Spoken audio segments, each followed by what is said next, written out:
আসসালামু আলাইকুম। আজকে আমরা দুইয়ের পরিপূরকের শর্টকাট দেখব। সেটা হচ্ছে একের পরিপূরক না করে কিভাবে দুইয়ের পরিপূরক করা যায় তার একটা জাদুকরি কৌশল দেখব। তো দেখো, এটা করার জন্য আমি কয়েকটা মান লিখে রেখেছি। একটা মান লিখে রেখেছি 20 এবং একটা লিখে রেখেছি 28। আমরা 20-এর দুইয়ের পরিপূরক করব এবং 28-এর দুইয়ের পরিপূরক করব। তবে আমরা কিন্তু একের পরিপূরক করব না। তো এর জন্য আমি 20-এর সমতুল্য বাইনারি মান লিখে রেখেছি। তুমি চাইলে 20-এর সমতুল্য বাইনারি মান 1 2 4 8 16 এই কোড দিয়ে বের করে নিতে পারো, এই যে আমি লিখে রেখেছি। অথবা তুমি চাইলে ক্যালকুলেটর থেকে কি করতে পারো, 20-এর সমতুল্য বাইনারি মান নিতে পারো। বাইনারি মান বের করার জন্য প্রথমে ক্যালকুলেটরের মোড বাটনে চাপ দিব, 4-এ চাপ দিয়ে বেসে ঢুকে যাব।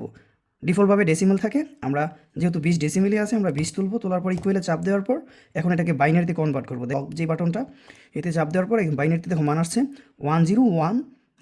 এই পাশে অনেকগুলো বিট আছে, এটা যেহেতু ইএক্স প্লাস ক্যালকুলেটর তাই এটা 16 বিটে কাজ করে।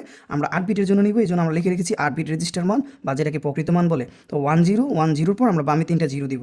দেখো, দুইয়ের পরিপূরকের জন্য আমরা কি করব, আমরা দেখবো ডান দিক থেকে 1 আছে কিনা। প্রথম 1 পাওয়া পর্যন্ত আমরা সব কিছু ঠিক রাখবো। কি বললাম, যে ডান দিক থেকে দেখবো 1 আছে কিনা।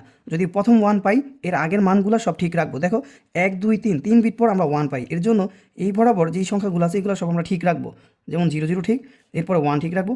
প্রথম 1 যখন পাইবা, এরপর কি করবা, প্রথম 1 পাওয়ার পর যে সংখ্যাগুলো থাকবে তার বিপরীত করবো। যদি 0 থাকে 1 করব, 1 থাকে 0 করব, 0 থাকে 1 করব, 0 থাকলে 1, 0 থাকলে 1। তো করার পর কি দেখবা, যে মানটা বের হবে এটাই হচ্ছে আমাদের দুইয়ের পরিপূরকের মান।